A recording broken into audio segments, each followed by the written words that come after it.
Good morning. Morning, everyone. We Good good on morning.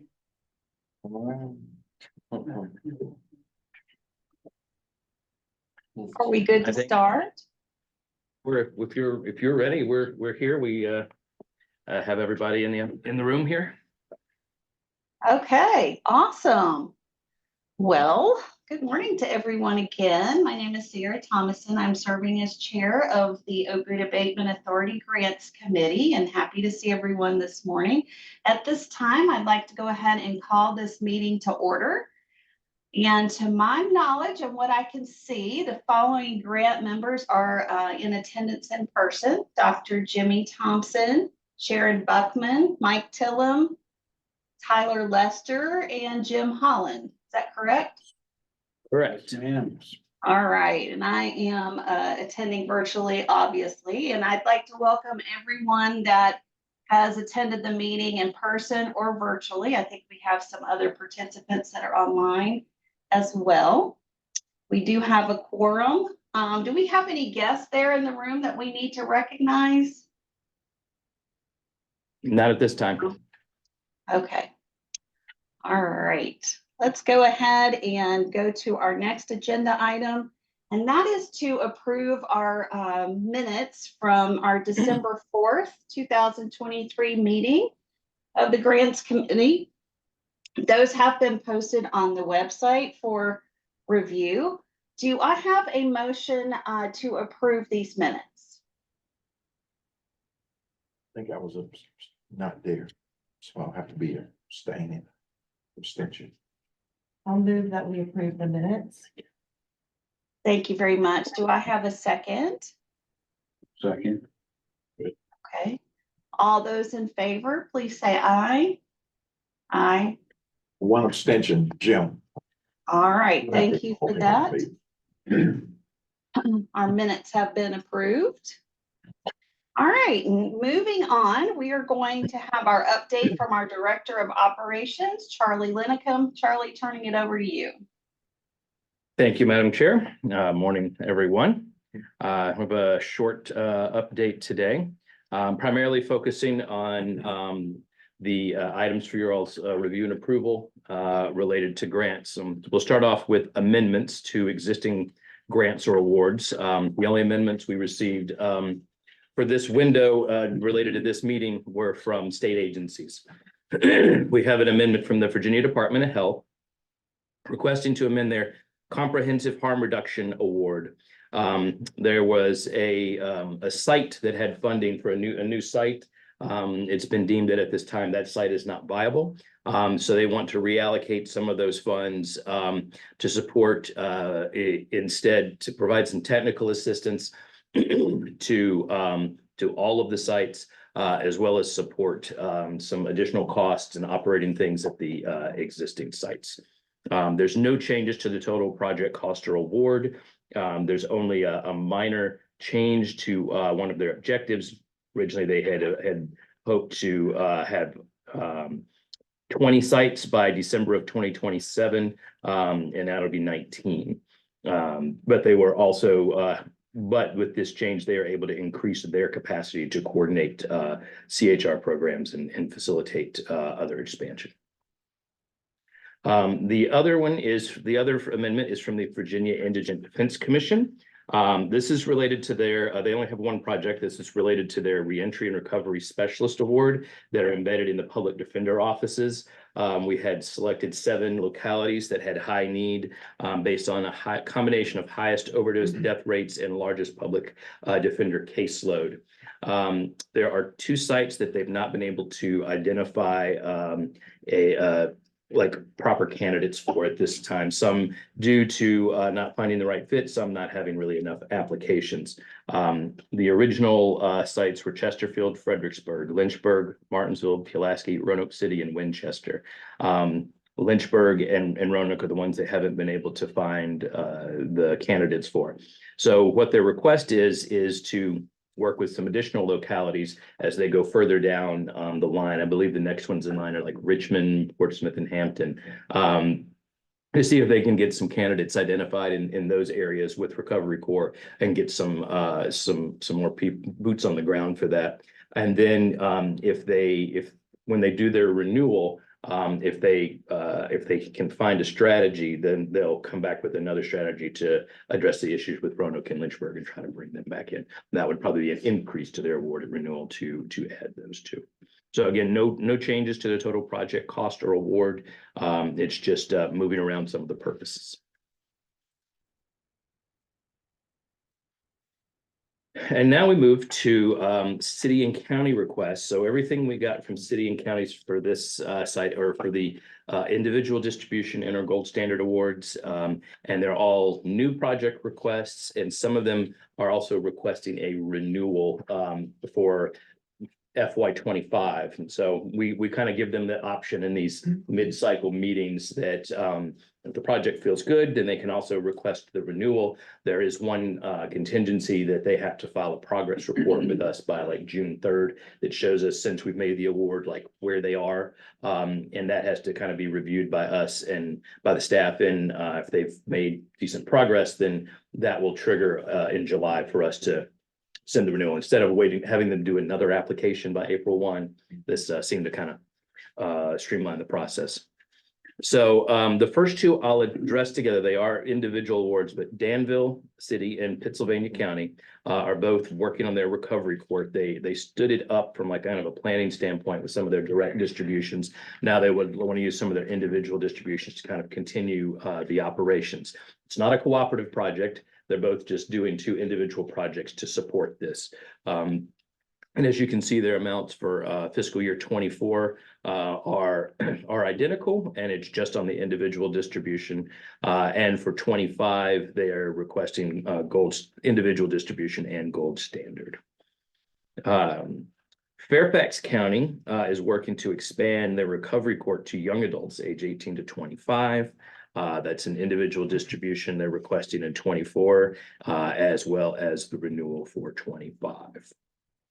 Smith County is working to expand their recovery court by hiring a peer specialist to provide training and education. They have only requested the funds for FY24 to get that stood up and working, but they will submit it. They wanted to wait and get approved before they submitted their renewal. So we will hopefully see that again at the next meeting. And then Wythe County, they're working to hire a substance abuse prevention specialist to embed within their public schools. And they are requesting individual and gold standard for both years. So that, I guess, any questions on any of the the awards? It may interest the committee that all of these jurisdictions are indicating that they want to be gold standard communities. Mhm. And that's been, we're seeing that across the board. I have a question is, so the distribution, is that, and they want to hire someone, is that like their paycheck and that's what they get paid if they want that to be able to bring someone in? Mhm. And is anyone look to see if that's enough for them to Well- hire a quality person? If it's so like what you see in FY24 is just kind of enough to get through the rest of this fiscal year, because you've got like March, April, May, and June would be the most of your expenses. And then what you see in 25 is more of a picture of the full amount. And that is, I think that's just about, that might be all the money that they have available. If they have some money at, they may have some money in some other projects. And so if they need more, then they would be supplementing from their end. So, but Cindy worked all of these applications with the localities and worked through to make sure that they had what they needed from an operational standpoint. Thank you. All right, on to the next piece. So as we're starting to wind down our city county application process that will close on April 1st, we are also ramping up for the next state agency RFP process. So last year we did like in mid-April to mid-June. We're going to try to move that back a little bit and kind of modify our proposal window dates to open on March 15th and close on May 24th. And then have the items ready for consideration at the grants committee meeting on August 2nd. That will actually give about 2 more weeks for from the last time for the for the applicants to work on their proposals. And this will also, consider renewals and amendments as well to current projects. And it'll give us about another week on our time frame. And we still get stuff in before they get their decisions before a lot of the decision packages are usually due to the governor's office for the next, budget round. That's the reason we work on this cycle. So a couple of other things that will happen is this happened last year, but it kind of happened on the back end. We'll do some coordination with the governor's office and the administration because most of the applications we get are from executive branch agencies, and they want to have their own kind of like internal review process for the things they would like to see, prioritized or added to projects. Though that worked pretty well. Everything ran through Secretary Littell's office, and so it was very easy for us to have communication with them. Our current budgeted amount for the cycle is $7.7 million. We had about 8 million last year. We're going to require a standardized budget workbook, which is what we do for all of our grants now. Our first year, we kind of let things go as people had, and this makes it a little easier. And as our volume ramps up, it makes it easier to compare apples to apples across the same forms. We're going to put out some guidelines for amending and renewing current projects. Those guidelines are going to follow basically the same thing that the cooperatives and partnership projects do now. There's very little you can do amending in your current year. And you can't get more, because these are competitive grants, you can't get more competitive funds within the year that you're already in. You can add money on your own if you would like. And we might be able to modify some things, as you've seen with some of these other ones, modify some objectives or some uses. But then also, how they would deal with renewing and or amending their out years. But basically going to follow the same format. We're not trying to reinvent the wheel on that. We are going to create a uniform format for the proposals this year. Most of them came in pretty good. Some were harder to follow than others, but it's basically going to mirror the RFP. They can talk, if there's a whole bunch of stuff they want to put in, they can, but at a certain point, everything should be the same about how they're meeting the objectives. We'll make some small revisions to our MOU based on some feedback that we got from some of the agencies and their councils. And one thing we kind of allowed last year in the guidance was what we would consider a cooperative state agency project, like two state agencies working together, the way we allow the cities and counties. We didn't get anything like that. I think it's unlikely to happen.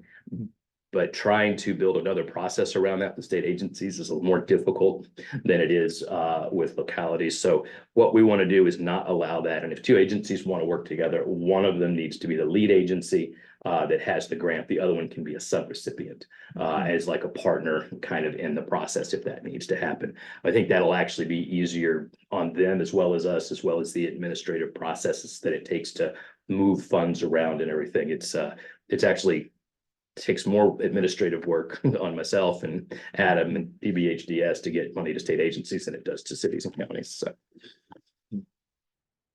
and the other thing is, we had some specific things that we were looking for last year, things that works for pregnant and parenting women, things that focused on recovery, transportation and housing, things like that. We're keeping all of those. We're removing one, which is the one that led to the toolkit that VCU is working on. Since we have an active and working project on that, we don't need to pay for that again with someone else. But here are some other items that we were planning to add as areas we were hoping to see proposals for. So things that address workforce needs for providing abatement efforts, including things that like providing credit towards degrees for certified peer recovery specialists based on time, effort, education, experience. When they do like 500 hours, and if I can get an executive, MPA or MBA based on my years of work in state government, I'm thinking there's a chance here we might be able to do something, whether it's at a community college level, or a bachelor's or even, some type of pipeline to a master's program. Also something that might fast track CPRS into job pipelines that align with abating the opioid epidemic. I would love to see some type of CPRS to licensed clinical social worker. track from someone, that obviously there's some time and things, the resources in there, but the fact that they can get some credit and get on or get into something, even if it's a finance, director for a recovery home or a treatment center or something that helps them along with that. Identifying and addressing needs in traditionally disadvantaged communities, looking at and these are options. These the little options to the right. There's other things they can do. I had to kind of clip it down, but it'll say things like may include. But so may include like analysis on how to reduce stigma and engage people in these communities more in treatment and recovery, review of successful evidence-based solutions for their cultural appropriateness. If it works well in Southwest Virginia, it doesn't necessarily mean it's portable to inner city Richmond, but the ideas are there. So how can we adjust that so that maybe it can work and people will engage with it in inner city Richmond?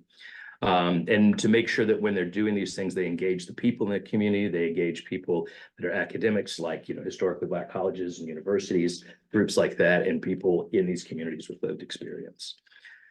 We also want to increase treatment and recovery resources for adolescents. What that looks like from a state agency might just be supports for localities, but something around that. Development of programs that reduce the impact of opioid use disorder related incarceration, treatment, and or recovery on the foster care system, and as well as resources for children and caregivers in kinship or fictive kinship care due to, again, OUD related incarceration, treatment, and recovery. As you know, we have a small program with DSS right now for kind of expanding their current kinship navigator program. But we think there's a lot of opportunity here to support people, both people that are in recovery and the children. Madam Chair, one quick question while we're here. Does it include transportation as well? As you mentioned, for example, workforce needs abatement efforts. How about transportation in that venue? I could add that as another suggestion. Yeah, because that was an issue I heard was a major impediment for someone using an Uber, and was quite expensive. Right. Way more expensive than the income they derive. So that might be I can add in there. Yeah, they can do anything in the kind of the big categories on the left. I'm sorry. We don't have Uber. We don't have it, I know, but they gotta get there. Yeah, you don't have it in your area, right? Yeah. So there's some. Was everywhere. Be careful. Good job. And if I may, Mr. Holland, Madam Yes, Chair, the list that Charlie's showing you right now are the expanded items that it's on top of the list that already is in place. Okay. Well, we don't have transportation called out specifically. We talked Okay. about recovery supports, but Transportation. but we will Yeah. add transportation. Yeah. Specifically. And the idea is these are the items on the left, the kind of on the right, excuse me, are kind of the details. They're suggestions of areas we like to see, but if someone has something that addresses workforce needs or any of these things that don't meet those, that still is addressing it, we certainly want to see it and consider it. Yeah, they may not perceive it as being something that's Right. allowable. Yep. And therefore not request or whatever. Yep, no, we But absolutely know add it's a that. need that exists. Mhm. Thank you, No problem. Madam Chair. All right, and the last item on my update is actually going to be done by our Director of Finance, Mr. Good to be here. Yeah, that's what Quick update on the grants management portal background. So if you recall, September of last year, we issued a request for quotes for a grants management portal, right? And it's more than that. It's going to be more of like a financial management system inclusive of a end user, cities, counties, state agencies making their application, as well as like a dashboards, data visualizations, that sort of thing, right? So we received 4 responses from that, 3 of which were really kind of considered viable and met all the technical requirements that were outlined in the scope of work. So there was one clear winner, and that was MTX. So MTX is essentially a public sector IT type company, right? They work mostly with governmental entities. And so they had kind of the expertise as well as operating on a Salesforce platform, which is like more customizable than some of the other platforms that might have been offered. So looking at the contracting and scope of work, so we executed on, January 31st, I think, the contract, right? Exhaustive legal review that was spearheaded by James, working with his colleagues at the OAG. So, yeah, it was quite, it's a long contract. I think it's about 1,000 pages. I'm not exactly right, but I mean, it's not that much, but you know, it makes sure that the Commonwealth MEOA is fully covered from a legal perspective. So executed a statement of work for phase one. So the project is broken out into multiple phases, right? There's a financial component. There is the grants management portal component, and then there's also the dashboarding, custom data visualizations type component, right? So we've engaged in discovery review, OAA staff and MTX to figure out all the specific technical requirements of these phases, right? So in doing so, there have been a few scope enhancements and things that's kind of customary for projects of this nature, right? So the current phase one is within budget, which is great. Thank you. And then yeah, exactly. And then there are some out year cost drivers over the course of several years, right? We do a 5-year analysis for the contract period and then look out, they can do additional 1-year contracts over a course of 10 years, right? So there were additional costs associated with that, all of which are still significantly below any of the other respondents to the RFQ. And are better meet all the technical requirements associated with the project. So we're still in really good shape in that respect. And we are scheduled, I think, for May 15th, right, for phase one. And then we'll begin, and we're kind of working concurrently for phases 2 and 3. So hopefully by the end of the current calendar year, we would be able to deploy that, like the public facing dashboards component. Phase 2 is arguably the most important piece. That's going to be where cities and counties and state agencies can actually go into the system and move from a paper-based application process into like a more of a digital type process, right? So everything is captured, communications are captured in the system, applications, all the financial information. Great. Is recorded, and that's kind of the primary record to hold us. Am I missing anything? Do you want to? Okay. So that's really where we're at. If there are any questions, I'd be happy to answer them. Is the software cloud-based? This could be. Yeah, it's software, a web and that's application. included in the cost too, as we look out years. The software. as well. Correct. Yeah. So there's a one-time implementation cost, which is Okay. the development of the software, right? Which is essentially a configuration that sits on top of the Salesforce platform. And that is cost allocated or amortized over the current fiscal year in FY25. Okay, And then ongoing costs for O&M and licensing after that. So that's it. So it's like $300,000 to $400,000 in licensing costs and Okay. data visualization type stuff okay, after that. okay. And the initial contract is for, what's the initial contract period? 5 years. 5 years 5 with years. renewables. Okay. Correct. 5 Okay. 1-year 5 renewals. with, Correct. yeah, okay. Did I get that right, James? Okay. Right. And Okay. Mr. Holland, Madam Chair, if I can, Mhm. hopefully everybody can hear me okay online. You know, the most important resource for this organization is our board and our employees. Right behind that is going to be this software application. This is going to be absolutely critical backbone infrastructure for this organization over the life of these settlements. And as we go through audits, if the Joint Legislative Audit Review Committee, if and when they come knocking on our door, reporters, general public, this is going to be the source that everyone will turn to get answers to their questions. And so the work that the staff is doing every day, they've had every day, multiple hour virtual meetings with the developers on this application. This is really, it's an expensive proposition for the organization, but it's absolutely critical. And so we wanted to take the opportunity, since the grants committee was meeting, to give you an update on it, and we'll continue to keep you updated as we move forward. Thank you.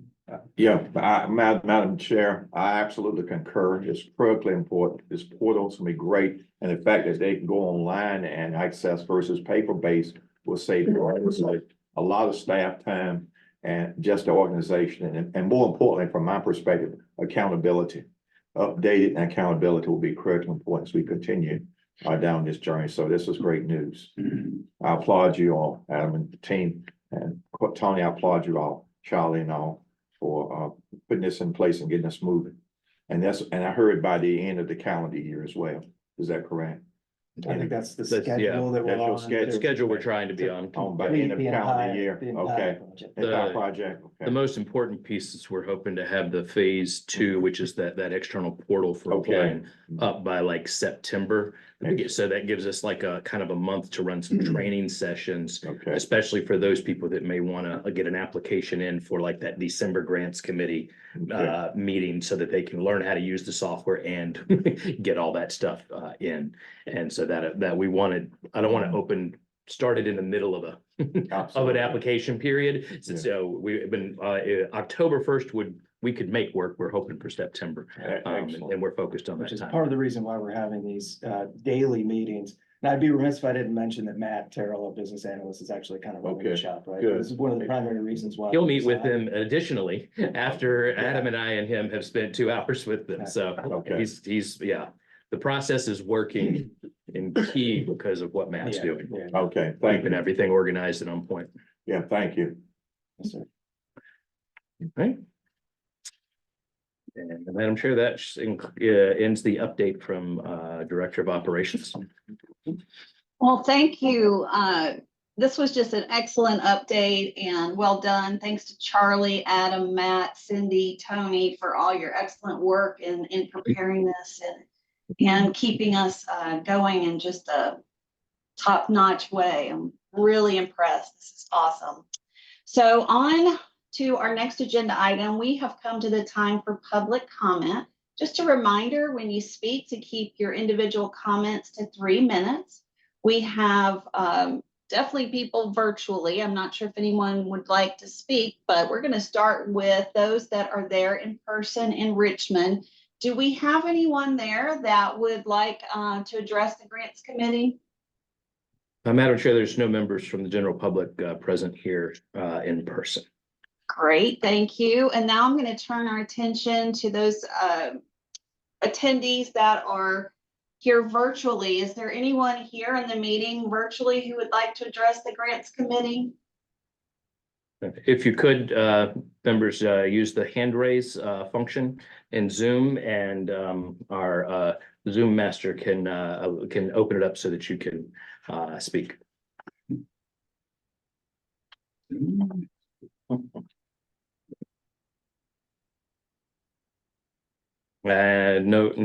No hand raises from the virtual attendees. Okay, thank you. We will move on to our next part of our agenda, which is the new business. And we have under new business item A, considering the amendments for existing grants or awards. That was all listed as attachment A to the agenda. So at this time, I'll entertain a motion to approve the request from the Virginia Department of Health and the Virginia Indigent Defense Commission to amend their awards consistent with the recommendations we've heard from staff. Do I hear a motion for approval? I move approval. Thank you so much. Do I hear a second? Second. Thank you. All in favor of approval, please say aye. Aye. Any opposed? All right, thank you. We have the approval for those amendments. Our next business item B is considering our city and county requests for new grant awards and related renewals. That was listed on attachment B for our agenda. So I will entertain a motion now to approve the new grant awards and the related renewals consistent with the recommendations we heard from staff. Do I have a motion for approval? So move. Thank you. Second. One second. Thank you. All in favor, please say aye. Aye. Any opposed? Okay, great. Thank you. And now we have come to the time for any comments and discussions within our grants committee members. Would any members of our committee like to make any comments?